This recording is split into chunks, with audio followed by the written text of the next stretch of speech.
trying to find more avenues for students to present their research so that they become more viable candidates for graduate school later on, because we don't think that making a wise decision to go to a community college, whether it be for financial reasons, to stay with your family because you have multiple responsibilities, we don't think that should hinder people from achieving their goals of getting a graduate degree or becoming a psychologist, however they view that.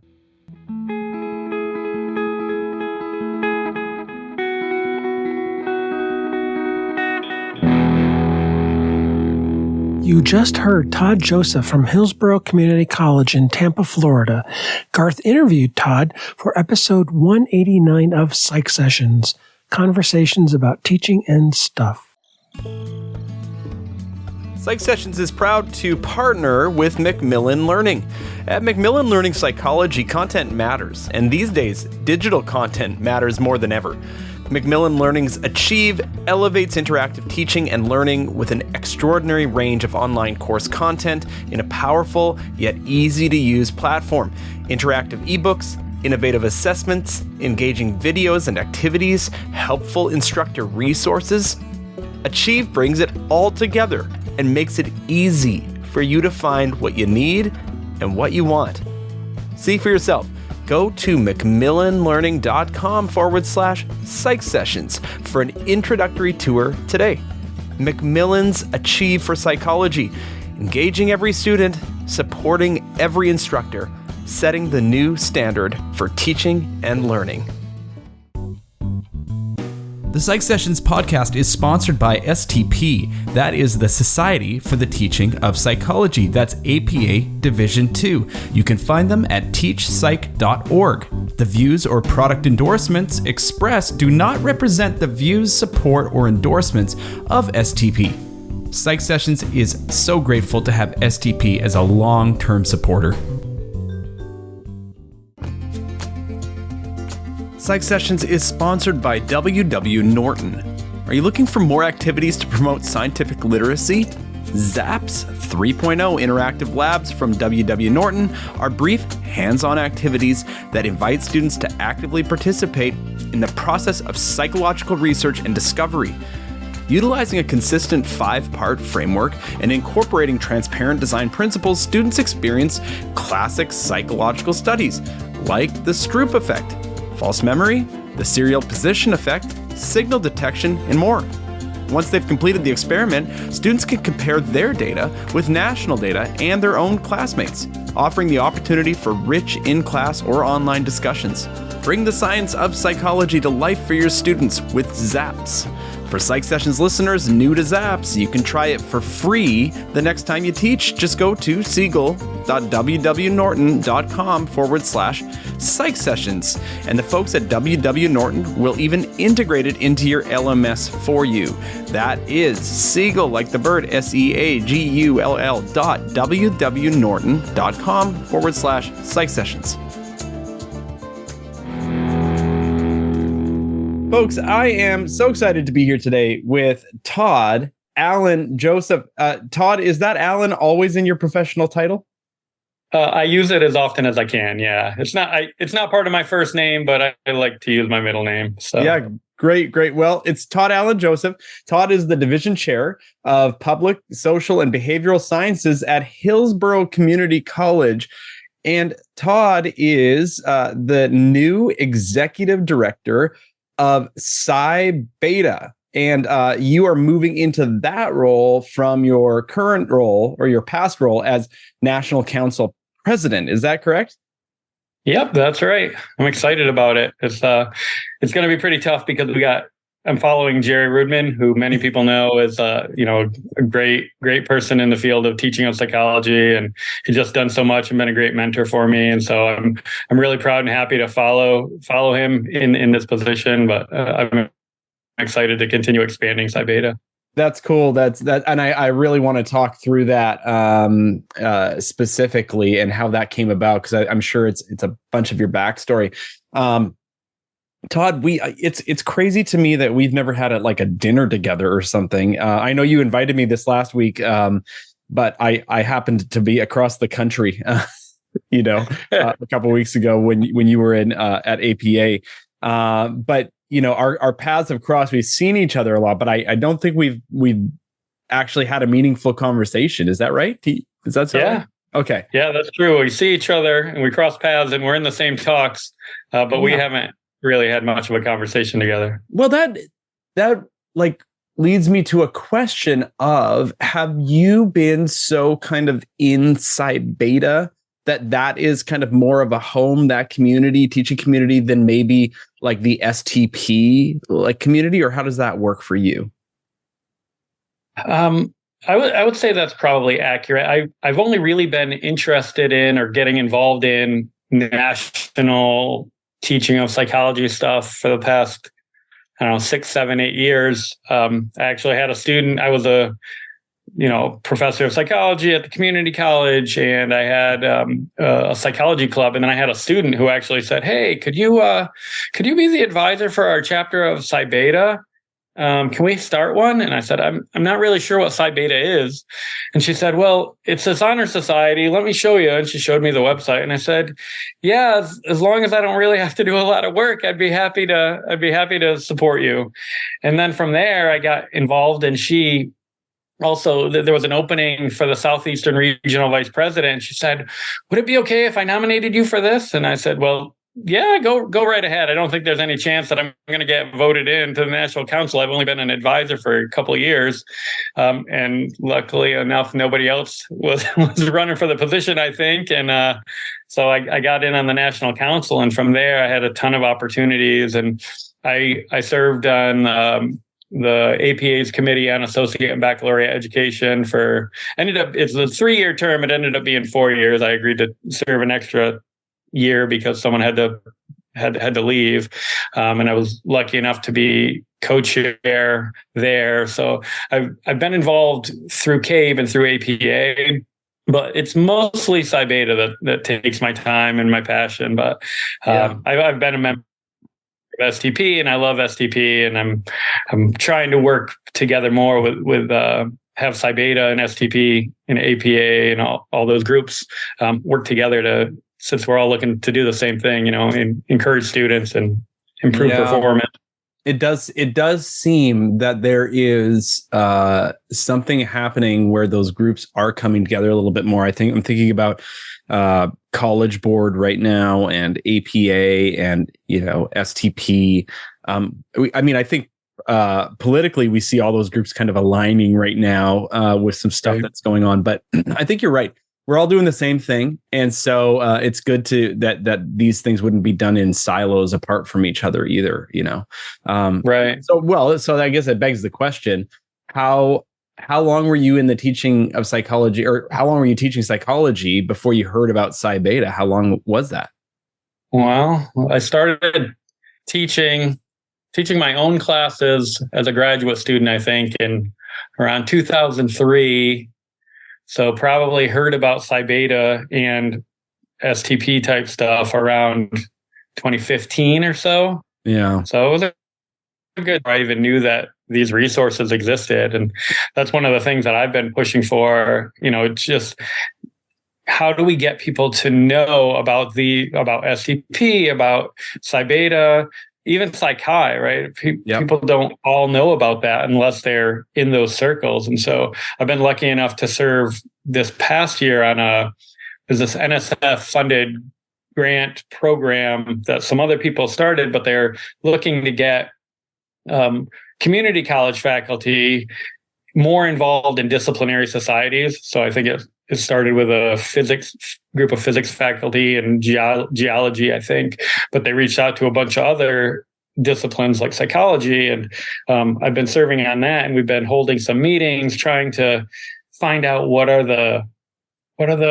key stakeholders that we want to reach out to, and what are some techniques that we could do. And everybody seems to have the same questions. They don't know how to get a hold of the people that we don't already have contact with.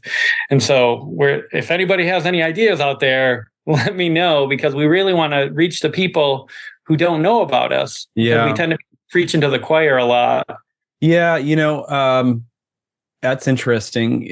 Psych sessions, we have the same issue. The people who know you, the people who don't. And I think I think, I rely on Eric for some data, but I think it's somewhere around 40,000 psychology faculty in the United States. And any of our groups are just reaching a small percentage of those, maybe not so small, but it's shocking to me that even at like STP or APA convention or whatever, that we would show up with a Psych Sessions booth or something like that, and most people don't know who we are, which is right. Yeah, and we've been at this for 5, 6, I don't know how many years, a lot of years now, and so that's always the thing. And Psi Beta is not having Psi Beta seems to be pretty healthy and growing pretty well.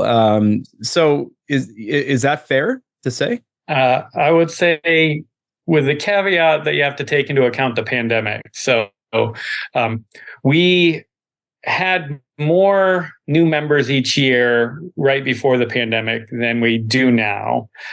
We lost a lot, and we've been fighting to get people back and doing everything we can. But we are the current national council is just doing amazing things, and we're reaching out and we're trying to provide more value to our new members. So we created a teaching conference. We've created a national psychology summit, which is open for our students. We have a new journal that we started a year and a half ago. That's amazing. So we're doing a lot more than we had in the past, and we're gaining new chapters. But I think one of the problems at community colleges is that we've just lost on average 20% of our student population that just haven't come back yet from the pandemic. The economy is strong. That's good, but that's usually bad news for community colleges. So Psi Beta is growing the number of chapters. The number of people have grown over the last 2 or 3 years, and we anticipate that we're going to continue to grow. And so that's our plan. We're trying to reach out to as many people and get people to know about us, because we offer some pretty awesome things for the students who join. So now we have Psi Chi and we have Psi Beta, and now we have Psi Alpha as well, which is coming up behind, which is high school related. So for folks who don't know these organizations, Psi Chi would be the 4-year Psych Honors Society, right? And then you'll correct me when I'm wrong. Psi Beta, the 2-year, and then Psi Alpha for high school students. Is that correct? Yeah, that's great. That's exactly what it is. Psi Alpha actually started out of Psi Beta. It's a Psi Beta project from five or so years ago. People have been talking about it for a long time, that there really has to be this National Honor Society for Psychology for high school students.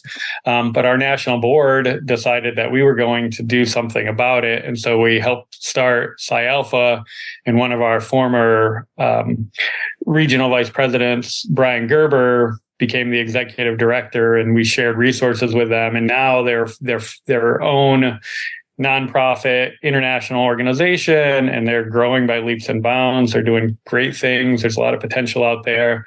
Psi Beta, we do have some high school students who are dual enrollment. But a lot of students want chapters on their campus, on their high school campuses, and we can't have a Psi Beta chapter on a high school campus. But we work together now. And so we just had a meeting, myself, the executive director of Psi Alpha, the executive director of Psi Chi, and the national president of Psi Beta and Psi Chi, called it the Council of Psi. So that was pretty cool. But because we all want to work together, again, one of the things that I think is really important is trying to get people who are working towards the same ends in the same room, doing the same thing, so we're not duplicating work, and we can help each other. So Psi Alpha is amazing. They're growing, and I'm really, really happy that they're around. So the 5 of you, we've got Brian Gerber and you, Todd Joseph, and then the other executive director for Psi Chi is Marianne Fallon. Okay, and then go ahead. I'm sorry, the Psi Chi president, Sean Charlton. He's from University of Central Arkansas, and then our national president, Liza Valise. She's in Texas, and so it was a really good meeting. Everybody, wants the same thing. So I'm really looking forward to what comes out of this. Are you all talking about a pipeline Is that one of the things that you're talking about? Yeah, we've talked about it a lot with Psi Alpha recently, that there are a lot of students who come through the high school pipeline, and then Brian and Psi Alpha are going to try and let them know about Psi Beta and Psi Chi, depending on where they go out after high school. And I know that we've been working with Psi Chi the last few years to try and improve the ability for students to transfer into Psi Chi. And a few years ago, I believe Regan Gurung was the president at the time. They changed their bylaws. Psi Chi changed their bylaws to allow people who had been Psi Beta members to come right into Psi Chi rather than having to wait a semester. So that's a big deal for our pipeline. Right. Although each chapter of Psi Chi still has the ability to decide that they don't want to do that, and that's okay.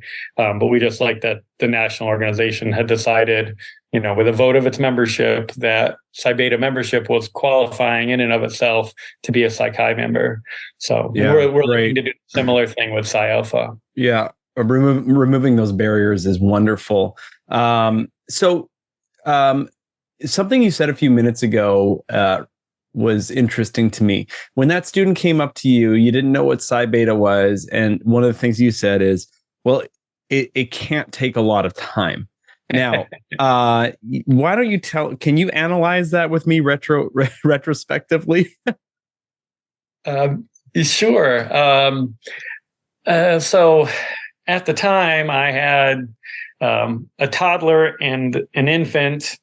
And so myself, I didn't have a lot of time that I was able to devote to doing this. And luckily I had this standout, amazing student who was willing to do most of the paperwork and find everything out and learn how to do an induction and then teach me, versus what normally happens is I have to look everything up and figure it out.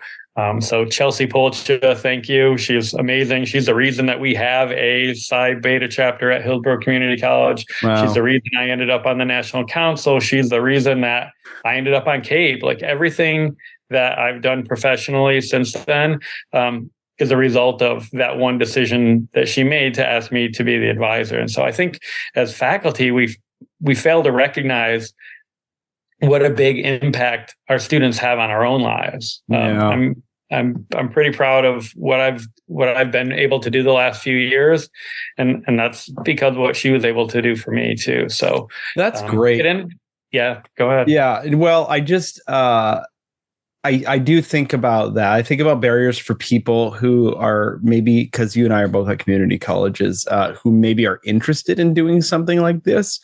I'm sure there's many ways to start. I mean, it can be a kind of a faculty driven or student driven, as you kind of just told us.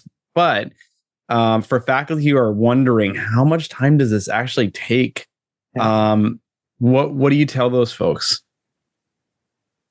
I tell them that it can take as much time as you want it to take. So we are okay with having chapters that aren't as active as we would like them to be, but who are going through and giving students who deserve the honor, the recognition for their hard work, and have students who are, qualified. They have a 3.25 GPA. They've completed at least 12 college credits and gotten an A or B in a college level psychology class, then they're eligible. And so we think that having students be recognized for that achievement in and of itself is good enough. And that's if an advisor wants to start a chapter and that's all they want to do is have an induction ceremony to recognize those students once a year, then that's fine. We prefer that students participate in our national research project if they can. We want our students to get the most value that they can out of this. It's not really supposed to be just a check mark on their diplomas or on their transcripts. It's more than that. We really do offer a lot, as do Psi Alpha and Psi Chi. Again, I would like for them to participate as a group. Every year we do the National Research Project. So as you're aware, many community colleges aren't allowed to teach research methods as a course, and almost none of them have laboratory space or faculty pay to mentor students in research. But one of the highly sought after skills of students when they're applying for graduate school later on is the ability to do independent research. And so that puts our community college students at a disadvantage when they haven't been doing research, or they haven't even taken research methods until they're, usually their second semester of their junior year as a transfer student. So because we recognize that students are at this disadvantage, we created the National Research Project. So our board of directors comes up with a project each year based on feedback from students and other advisors about what we'd like to study. We create a lot of times it's a survey. There have been experimental methods that we've used, and each chapter is responsible for collecting data from at least 30 people. Sometimes it's many more, like some chapters collect it from hundreds of people. And then all that data gets sent back to national office. We clean it up, put it together, and then every chapter who participates gets data from across the entire country. So they may have collected data on 30 people, but they get thousands of data points back. And then they are given videos explaining how to clean up their own data, how to analyze the data, how to create hypotheses and that sort of thing. And so each of these chapters, even though they don't have the resources in-house at their college, they have the opportunity to do these studies. And there's enough variables in the research that we send out that students can all have different research projects. And we have students presenting at regional conferences. We have students presenting at APA. We have students now presenting at our National Psychology Summit, which, again, we're trying to find more avenues for students to present their research so that they become more viable candidates for graduate school later on, because we don't think that making a wise decision to go to a community college, whether it be for financial reasons, to stay with your family because you have multiple responsibilities, we don't think that should hinder people from achieving their goals of, getting a graduate degree or becoming a psychologist, however they view that. So, we love offering those opportunities, and research is one of the big ones. That answers my next question, which is to those students, if they said to you, like, why would I want to give my time to this, to this society? It has to do with their goals, right? Or just skills, like skill development, and getting opportunities that they might not otherwise be able to get. Yeah. At the core, it depends on what they want out of it. Sometimes for a lot of my students, the biggest thing they get is camaraderie. Like, they come to college and they don't have a friend, they don't know anybody at school, and they're nervous, and they drive to school, they take their class, they don't talk to anybody, and then they drive home. Yeah. But if they see that they've been qualified for Psi Beta, they might say, I might go check that out. And then they go, and almost every chapter is, a friendly, welcoming group of people who are psychology students, and they have something in common. And so they find friendship there. And so that's one thing. I say there's a lot of friendships that developed. I've had students who met in Psi Beta who later got married. I was lucky enough to be the officiant at a wedding of students who had been in my psych club in Psi Beta. So that's amazing. Like, that's the pinnacle of my career, that this helped people meet. And then ideally, they will also take advantage of, the other things, like learning how to do research. And we pass on information from the American Psychological Association. So anybody who becomes a member of Psi Beta gets, right now, APA gives them a free student membership to APA. They get newsletters with updates about all kinds of things that are going on. They can read our online journal. They can they're eligible to submit to our online journal. We have scholarships that are available, not as many as we'd like. We're trying to raise some more money. That's one big area that we're pushing for, collect money to give out more scholarships. But we do research scholarships. We do community service scholarships, leadership areas. So it doesn't have to be a lot of time, but it can be if students want to put that in. And so it really depends on what the advisor wants and what the students wants. And we're here to support however we can. So at a minimum, not preferred by the society, but at a minimum, you start this process and students can at least get recognized for their achievement that they have already. But you would like to see them as part of the national research project, which sounds like it's all like the hard work is done by the central office, and so it's just participating in what's already been organized. Now, what about meetings? What are Psi Beta folks doing at those meetings? And I'm sure it varies, but I just want to sort of mention one thing. We don't do all the work from the National Council for the National Research Project. We give them a couple of seed articles so they can start looking at, doing article reviews and whatnot. So they have an idea about what it's about, but then they're expected to go back and do a full literature review. If they expect to publish somewhere, then they have to do their own literature review. We provide the research question and the data. Yeah. We provide them a whole bunch of variables that they can use to create their own research questions. So we collect all kinds of variables about, like student background, all the things about, race, money, what year in school you are, all that sort of thing.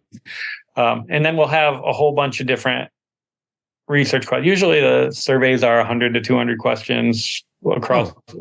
There are multiple areas of research, different things that students can look into.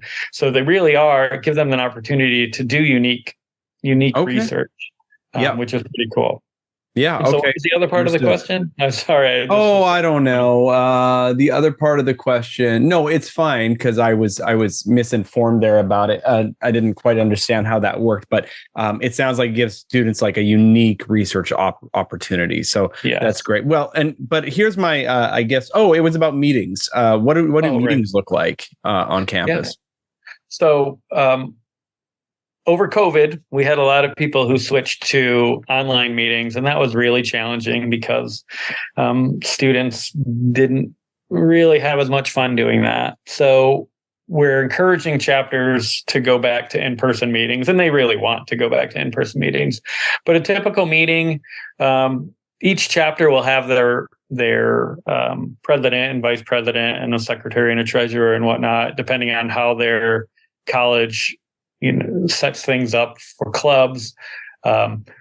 They will often have their business meeting at the beginning. Sometimes they meet up at the same time as psychology club. Like if they're the psychology club and a Psi Beta chapter at the same college, they will often work together. So they'll have a meeting at the beginning, and then Psi Beta maybe will go an extra half hour where they talk about Psi Beta specific things like the National Research Project or something else. They will plan maybe field trips or speakers that they might get. I know we hold cafe conversations for my chapter, so we spend a lot of time talking about, what type of person we want. Everybody always wants to get a forensic psychologist to come in and talk to them, and they're so excited because everybody wants to be a forensic psychologist until they find out what a forensic psychologist actually does every day. And so it's a really good idea to have those cafe conversation type things where people come in and students have the opportunity to talk to someone in the field and ask them questions, someone that they wouldn't have access to normally. Like people are making decisions about what they want to do for the rest of their lives without knowing what that job actually is.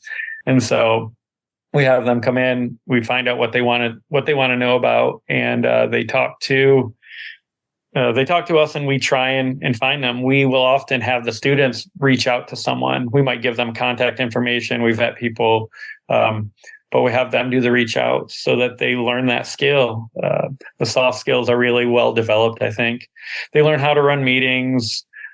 Sometimes they'll, in my chapter and other chapters I've heard of, they'll watch a TED Talk and discuss it, or listen to a podcast and discuss it, things like that. And so it really is up to the chapters what they want to do. We don't prescribe, exactly what has to happen in a meeting. We just say, these are some things that you can do. It's pretty wide open, the opportunities. We just want to support them so that they're involved in psychology and learning more and advancing.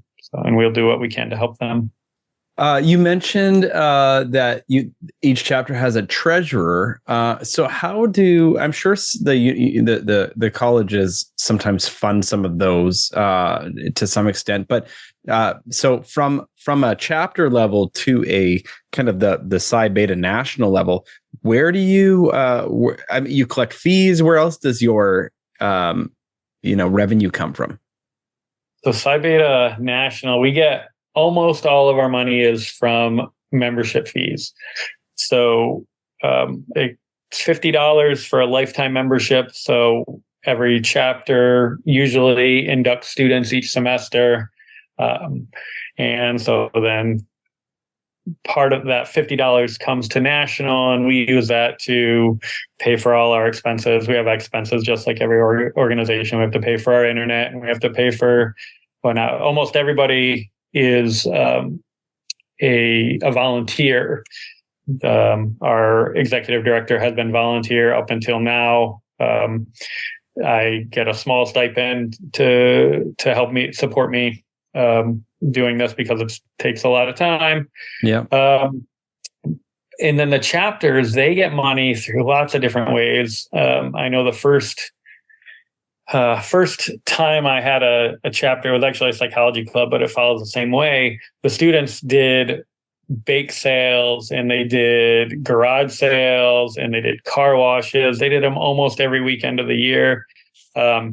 And because they wanted to go to the National Museum of Psychology, the Cummings Center for the History of Psychology in Akron, Ohio. If you've never been, you should go. It's like the mecca for psychology people. It's amazing. But it was students said, hey, could we go to this thing? And I'm in Tampa, Florida. So I'm about a 20-something hour drive to Akron, Ohio. I said, well, if you really want to go, we'll have to save up, figure out how to get some money. And so they started doing all these sales and fundraisers and whatnot. And we got some money. I didn't know anything about this place. And then we got about half as much money as we needed. And so we went to our student council and asked them if they could fund money, because every student pays activities fees, and the student council generally divvy that up. And so they put together a presentation, a PowerPoint, they learn these professional skills. They asked for money. They had to be political about it and answer questions and explain how it was valuable to the school. And so they did that. And then we went. We ended up flying. We didn't drive.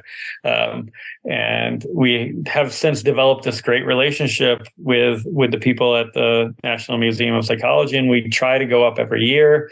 Again, it's difficult to raise the funds. Sometimes students have to come out of pocket. We try not to make that happen. But chapters do the same thing, right? If they have things that they want to do, they have to do fundraisers. We don't have money at the national level to provide for any of that. Unfortunately, we're trying to make sure that we have a rainy day fund. We're on a shoestring budget. We try to give away as all the money we can, and still be functional and make sure we're sticking around. So again, chapters are really creative with the fundraisers that they come up with, and it's pretty amazing. And they learn how to. They know how to do things on a shoestring budget themselves, which is great. So the big thing that I wish that people could get money for was conference travel. So it's really hard for students to get to conferences. It's expensive, even regional conferences. And that's one of the reasons why we developed our online National Psychology Summit and our National Teaching Conference, because community college faculty don't get travel money most of the time, and the students almost never get travel money either. And so we're creating ways for students to have that conference experience and to present their materials without it being a large cost to them. Yeah. So those conferences are targeting students, members of Psi Beta. Is that right? Well, we have a national teaching conference, which is for psychology teachers. So all types of psychology teachers. And then we have the National Psychology Summit, which we hold in the spring, which is a virtual conference. And that's aimed at all students, but we give community college students priority in registration. They know about it in advance before 4-year students do. Great. How many students do you get out for that one? Last year we had somewhere around 230, I think, online, something around there, which was amazing. It was the first time we'd ever done it. Myself and the rest of the people on the National Council, we reached out to some people that we knew that we could be comfortable asking to give a free talk for us. And I appreciate your willingness to help out with our teaching conference. That's amazing. Thank you for that. Of course. And so it really is just people who are dedicated and who really want students to be successful, volunteering their time to help advance other people. And I think that's beautiful. I love it. And I'm really happy to be involved. So yeah. Well, we've spent a lot of time on Psi Beta, and that's not the only thing you do. Again, you've contributed to CABE. You're off that committee now, right? Is that correct? Yes. Okay. I am off of CABE. That's the committee for Associate and Baccalaureate Education at APA, right? Yes. Yeah. Yep. Okay. Yeah. So that was pretty amazing. I got to meet some great people there, made connections. And so I love the work that I've done there and helping to share the work. There's a lot of things people might not be aware of what CABE is, but if you're familiar with the IPI, which I know you are, the Introductory Psychology Initiative that came out of CABE. CABE said, hey, we should have a group do this. And so the IPI was created. The Skillful Psychology Student, many faculty use that. It's a great resource. That's a project that came out of CABE. There's Opal, the online psychology lab, that came out of CABE. There's all these resources that APA has for undergraduates that came from CABE. And so it's really cool. There are 8 people from various institutions who teach undergrads, 4 people from 2-year schools, 4 people from 4-year schools, and they work together on projects and think about what could they do to help improve undergraduate education. And I was just really happy to be a part of that. And the current incarnation of that is doing great work now also. So yeah, how did you feel as a community college? Now there'd be 4 of you on that committee, but as a community college representative, did you feel like APA is doing well by the community colleges in our nation? Are there specific things that you'd like to see get addressed from like an APA perspective, or are you pretty happy with it? I think you have to sort of break up the APA members from the APA administration. Mm-hmm. So, and that includes like boards and committees and things like that. The people who are active in APA, especially in undergraduate education, they see high school through 4-year all like as very important. They don't push away from community college. I know there's been a stigma for a very long time about community college. APA is doing everything they can, in my opinion, to remove that stigma and to push for fair treatment and of transfer students and to help create success. One of the things that myself, Karen Knopfel, who some people may be familiar with, while we were co-chairs of CABE, we pushed a lot for the undergraduate research issue. Right, we called it the what do we call it? Research methods transfer problem. The fact that we talked about it earlier, that students who are at community colleges don't get the chance to transfer research methods in. And so then they fall behind because you can't take an upper level psych class until you've taken research methods. So most universities are asking their students, their native students, people come in starting at the university to take research methods in their second year. And so in their third year, they're taking their upper level classes. But if you start at a community college in a state where you can't take research methods, then you can't take those classes until later. Plus, research method is a proxy for skill when faculty are trying to find research assistants. So community college students are rarely chosen to be, or transfer students are rarely chosen to work in a research lab, which we know is vital for getting into graduate school. You have to show that experience. And so one of the things we push for, and APA supported us all the way, was to try and minimize this problem. They worked to get us an article in the APA Monitor about this issue, which actually highlighted one of my students who was affected by this. He was amazing, wonderful, crazy good student. But we can't, in Florida, we can't teach research methods at the community college level, and it won't transfer. So because of that, our deans won't let us offer it. So he went in behind everybody else, but he had to work twice as hard as everybody to try and get into a lab. I had to vouch for him personally to someone who I knew at the university nearby and said, "Hey, can you please take this kid in your lab? He's great." And she did, and she emailed me back like 3 months later saying, "Thank you so much for recommending this guy." But how many community college students don't have somebody who reaches out on their behalf, who happens to, I'm sure I'm off topic now, but APA has been supportive of initiatives like that. No, I mean, I think that's exactly where we want to be seeing APA at work, to making it easier for community college students to have the same experiences as students who are going straight to four-year schools. Yeah, Todd, it's really interesting. I think one of your roles that I kind of just am observing is to advocate, and to advocate.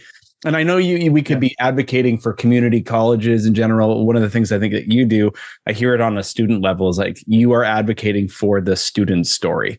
And I wonder how much of that fuels you. That honestly, that's everything to me. I was a community college student myself. Out of high school, I had interviewed at these this crazy good schools in like a 6-year accelerated medical program that I got accepted as an alternate to, but somebody always drops out. So basically I interviewed at a medical school and this undergrad program, and I got in, and I spent one semester there, and I'm like, I don't want to be a medical doctor. Why am I here? Like this is nothing like what I want to do. And so I dropped out and I went home, and I was just going to start working. My parents had never been to college. Like nobody knew anything about college or what it meant. And so it was kind of cool. I wasn't a good student. I got good grades. I didn't study. Nobody, I didn't do the things I was supposed to do in high school because I didn't have the background. I didn't know about it. I didn't have someone pushing me, and that's what a lot of my students are now. And so I went, after I dropped out of that first semester, I didn't know what I was going to do. I was going to work. I was lucky enough to have a girlfriend whose mother said, "You are going to school. I'm going to pay for 2 classes at the local community college, and you're going to go. There's no way you're dropping out." I said, okay. I'm like, that's amazing. So this person intervened in my life and changed the trajectory in amazing ways. Like I would have a totally different life now than I would have then. And I always think about that. And so I spent time there at the community college, and I developed as a person, and I developed as a student, and I became a good student. And I graduated, and I transferred to a 4-year school, and they didn't have a dorm room for me, even though they said they were going to. So for the first week, I was in this closet, literally a closet where they stored the spare beds and furniture and I was like, I can't do this. I'm leaving. And so I dropped out again. And I went back to the community college and I spent another 2 years there just taking stuff. And I took, I was a theater major for a while. And that was amazing. And I got all these great experiences at the community college. And I had all these faculty who were so helpful. And then I took a psychology class and I was like, holy moly, this is the science that I loved. And it's the human behavior that I love from theater. And I was like, this is it. This is what I wanted to do. And then I graduated with a second associate's degree and I transferred to I transferred actually to the same school that didn't have a room for me, and they had a room for me this time. And so I stayed and I graduated and I had an amazing mentor there, this guy named Doug Maynard at the State University of New York at New Paltz. And he taught me about research methods and he let me work with him as an undergrad, and it was just amazing. And so I was like, he's like, what do you want to do after this? I'm like, I don't know. I don't know what people do after college. I don't know anybody who has gone to college. And so I said, I'd probably be a guidance counselor because I want to help people. And he said, that's a master's degree. You could probably go get a PhD and it would be cheaper. And I'm like, what? What are you talking about? How's that cheaper? And he said, well, when you go to a PhD program, they usually give you a stipend and a tuition waiver, so you actually get paid to go. And I'm like, well, sign me up for that. And so I just started applying to places, and I ended up going to the University of South Florida, their PhD program in cognitive neuroscience. And I applied to places where I knew people. I had a friend who I had lived with who moved to Tampa, Florida. I'm from upstate New York. He moved to Tampa, Florida, and I said, well, University of South Florida is in Tampa. I'll apply there. And I applied to some other places. My brother lived in Massachusetts. I don't remember where it was. I applied to somewhere near there. And that's how I made my decision about what graduate school I was going to go to. It was near somebody I knew. So I went and I loved it. And I had people who were really helpful and I did a great job. And I started teaching in my first year. I was a TA for a class. And I was like, holy moly, this is what I want to do. I want to be I love psychology, but I love teaching. And it was just, I totally fell in love with it. And so I went through and I did the program and I got into candidacy for my PhD. And then I had a girlfriend who moved to Arkansas and I was working on my dissertation. And I was like, okay, they said I could go. And so I moved to Arkansas and her and I broke up a month later. So I ended up staying in Arkansas, though, working on my dissertation there while my college is in Tampa. And I sort of got in trouble with the school because I was taking too long. And so I set up and I had my dissertation defense and I got there and I defended. My advisor's like, oh, this is going to go great. I love what you did. But they had a few revisions that they wanted me to do. And I'm like, okay, all right, I'll do the revisions. And they're like, then you'll be fine. And I got a notarized letter later that week saying that they weren't going to let me do my revisions because I had been on, I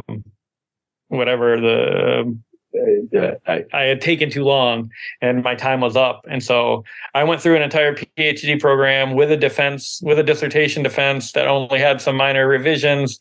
And so now I don't have a PhD, I have a master's. And so that influences me all the time too. I'm like, someone somewhere along the way could have done something a little bit different to help me out. There were lots of people who were helpful, and I'm not saying that there weren't, but I don't think they understood how little knowledge of the system that I had going in.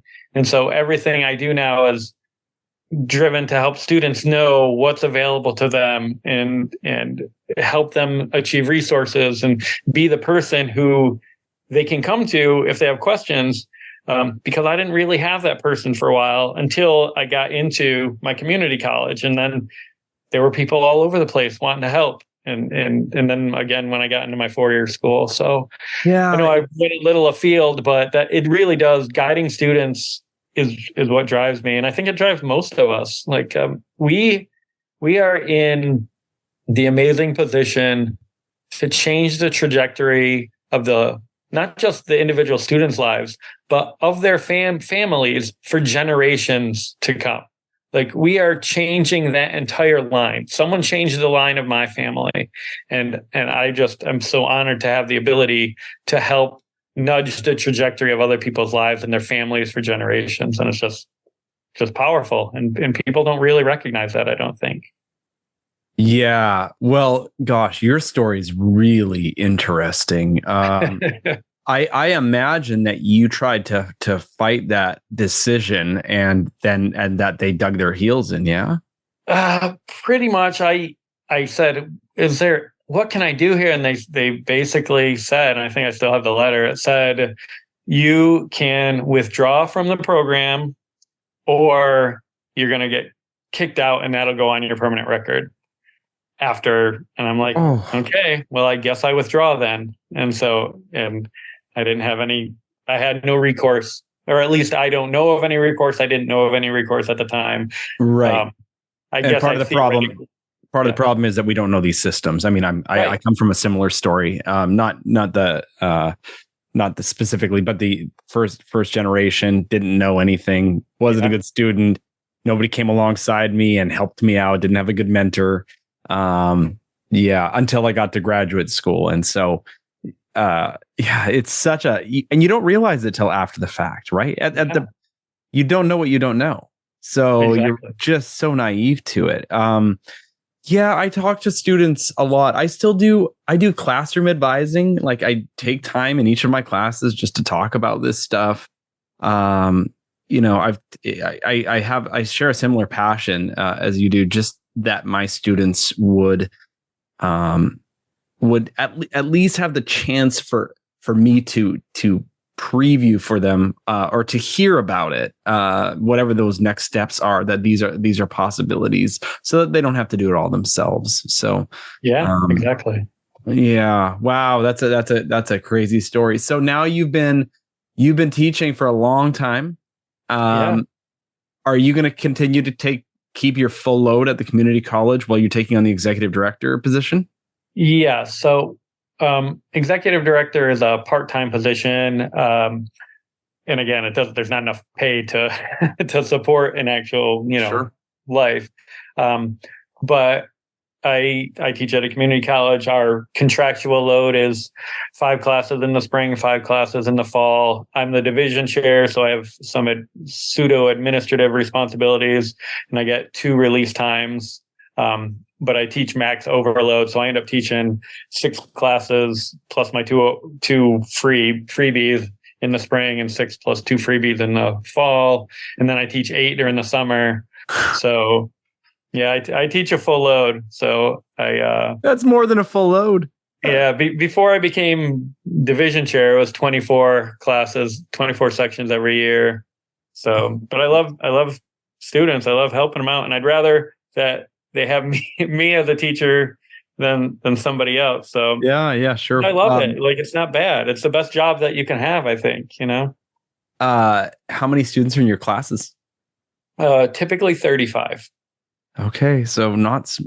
I mean, if you're teaching hundreds of students, it's small. But for having that many sections, not small, and a lot of intro psych, I imagine. Yeah. So we have very few offerings in psych. We have introductory psychology, developmental psychology, course we call psychology of personal growth, which is sort of like adjustment class or something along those lines. And then we also have abnormal, but I don't teach abnormal. So once in a while I'll do a special topics, although the deans don't like that because it doesn't transfer cleanly. But I teach history of psych or eyewitness testimony and forensic psych, which I like to teach. So that's fun. And you just got to develop those over time.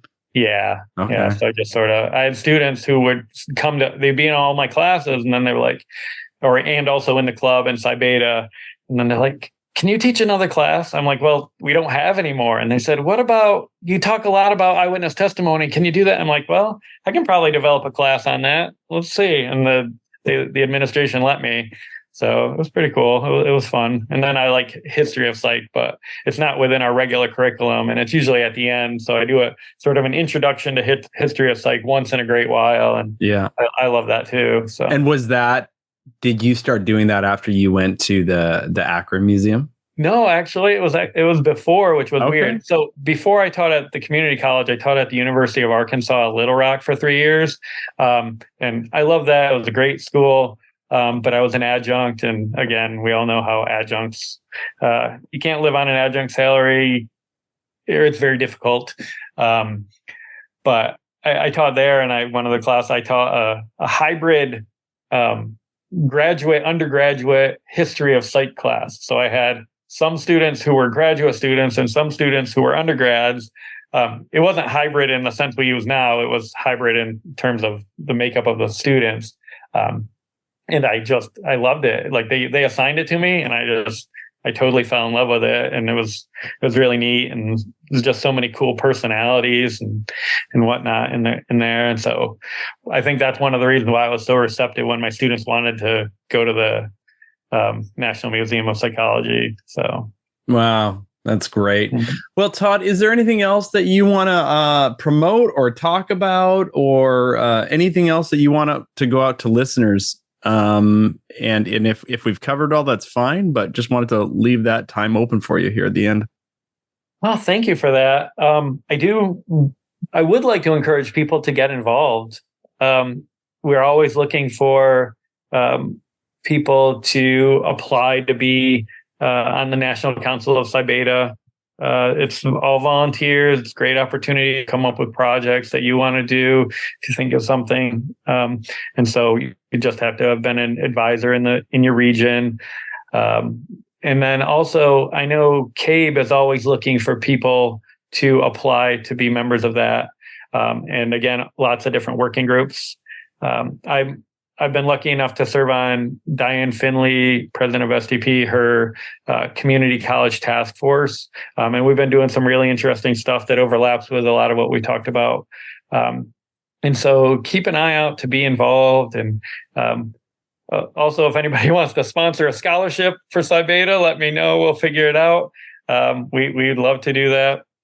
Great. So like individuals can reach out to Psi Beta? Yeah. Absolutely. Fantastic. We're always looking to get more people involved. If somebody wants to, say, hey, that national research project idea sounds cool. Can I get in on it even though I'm not an advisor? Talk to me. We'll figure out a way to get you involved.